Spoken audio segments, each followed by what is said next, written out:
Hello, everyone. Today we are going to discuss clauses and phrases. Then we will talk about complex sentences in English. And then we will finally finish by talking about compound complex sentences in English.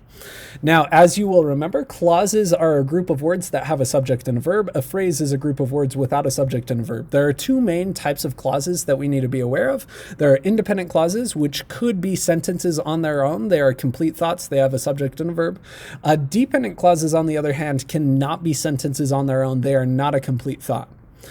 Now that gets really important as we start talking about complex sentences in just a minute, so it's going to be helpful to refresh with some examples. First example, the man went to the store to buy bread and milk. That is an independent clause because it does make sense on its own. It could be a sentence on its own. The next one, although he went to the store, requires a little bit more information. Therefore, it cannot be a sentence on its own, which makes it a dependent clause. Now, a complex sentence is simply a sentence that has both an independent clause and a dependent clause. Here's an example of that. After we watched the basketball game, we went out to ice cream. The first half of that sentence, after we watched the basketball game, is a dependent clause. It does not make sense by itself. We can't just say after we watched the basketball game and stop talking because our listener or our reader needs a little bit more information. But then the second half of that sentence, we went out to ice cream, is an independent clause because that could stand on its own. It has a subject, it has a verb, it is a complete thought.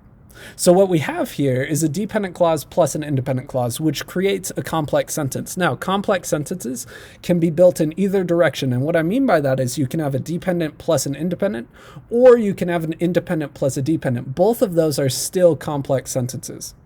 The important thing with complex sentences is figuring out how to punctuate them.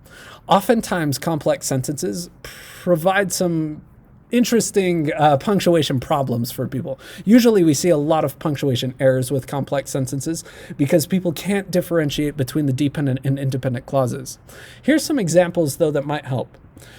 First off, it's important to know that if your complex sentence begins with a dependent clause, then you need a comma after that clause. For instance, after we watch the basketball game is a dependent clause and it starts the sentence. So we're going to put a comma right after that dependent clause. As soon as that dependent clause ends, we're putting a comma there. Then we have the rest of the sentence. We went out to ice cream. Now, if we were to reverse the order and we start with an independent clause and end with a dependent clause, we no longer need a comma. Here's an example. This is the exact same sentence. We've just flipped the clauses. So now we are going to start with an independent instead of a dependent. We went out to ice cream. Again, that's an independent clause. Then we have after we watched the basketball game. So we went out to ice cream after we watched the basketball game. We have an independent followed by a dependent. You will notice with this one that there is not a comma between those. And that's where things get tricky. If you start a complex sentence with a dependent clause, you need a comma between the two clauses. But if you start with your independent clause, then you do not need a comma between the two clauses. And that's what can really mix people up. One thing that will help you identify dependent clauses, though, is knowing about subordinating conjunctions. And there are a lot of subordinating conjunctions in English, so it gets kind of tricky. But here's a list of some of the most common ones. After, although, because, before, even though. You can read all of these, but the point with all of these is subordinating conjunctions. What they do is they turn an independent clause into a dependent clause. And they do that by creating cause and effect or sequential relationships. Here's an example. If we return back to our sentence before, we have we went out to ice cream. That is our independent clause. But our dependent clause starts with the word after we watch the basketball game, which you will notice is a subordinating conjunction. What happens with this example is if we just took out the after and said we watched the basketball game, that is an independent clause. That could be a sentence on its own. But as soon as we add in that subordinating conjunction to the beginning of the clause, and we say after we watch the basketball game, well, now our reader is going to be looking for extra information because we've created a two-part sentence. After this thing happened, then this thing happened. And because we've created that two-part dynamic, We have therefore created a dependent clause because it no longer makes sense by itself. So when we look at these subordinating conjunctions, what we are looking at is words that are going to force our sentences to have two halves to them. Since I was hungry, comma, I ate dinner. Although I was tired, comma, I still stayed up late, period, right? So what we're doing with these subordinating conjunctions is creating two halves to our sentences.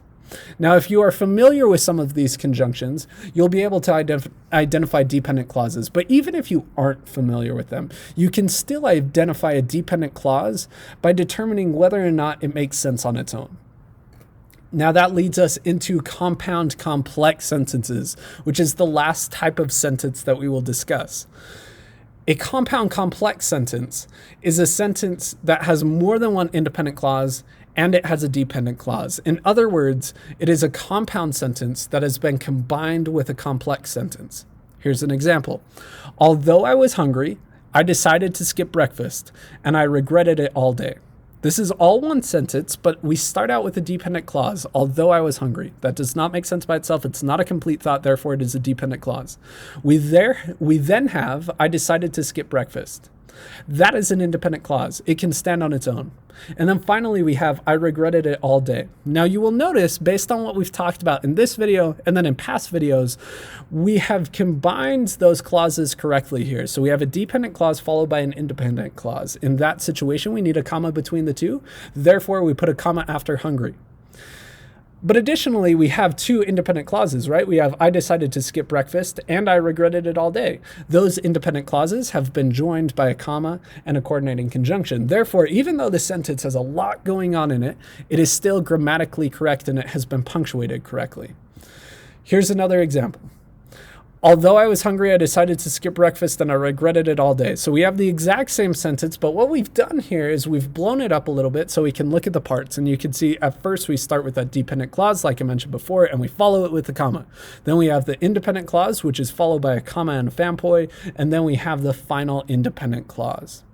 Now today, we talked about clauses and phrases, we talked about complex sentences, we talked about compound complex sentences, and your key takeaway is that when you have a complex sentence, you need to first off watch out for subordinating conjunctions because they will signal dependent clauses. And when you have a dependent clause that starts your sentence followed by an independent clause, you need a comma between the two. But if you have an independent clause followed by a dependent clause, then you do not need a comma between the two. Thank you for watching today.